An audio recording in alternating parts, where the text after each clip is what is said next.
নদিয়া কৃষ্ণনগরে বাড়িতে ঢুকে এক ছাত্রীকে গুলি করে খুন করে পালিয়ে যাওয়ার অভিযোগ এক যুবকের বিরুদ্ধে। নিহত ছাত্রীর নাম ঈশা মল্লিক।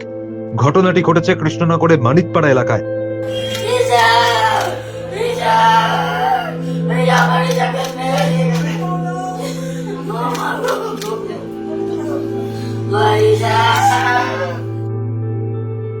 সোমবার দুপুর 2:30 নাগাদ এক যুবক বন্দুক নিয়ে ঈশার বাড়িতে ঢুকে পড়ে।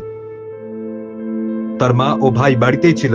মা বাধা দেওয়ার চেষ্টা করলে যুবক বন্দুক দেখিয়ে বাড়ির দোতলায় গিয়ে এলোপাথারি গুলি চালায়।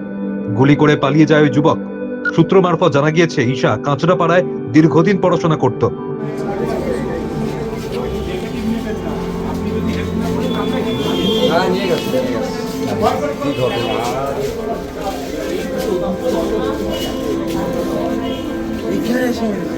তারপর পড়াশোনা শেষ করে কৃষ্ণনগরে আসে।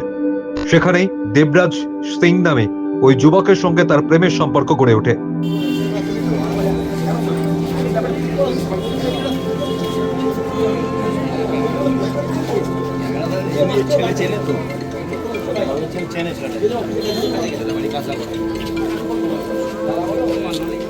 ঈশা ওই সম্পর্ক থেকে বেরিয়ে আসতে চাইছিল।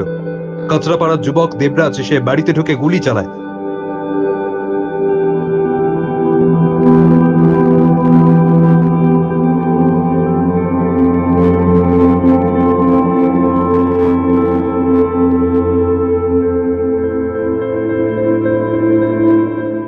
গোটা ঘটনা তদন্তে নেমেছে কোতোয়ালি থানার পুলিশ।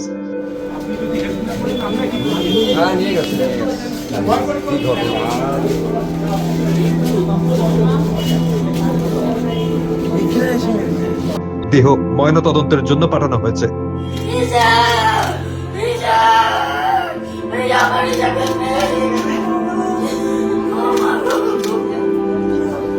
Bye.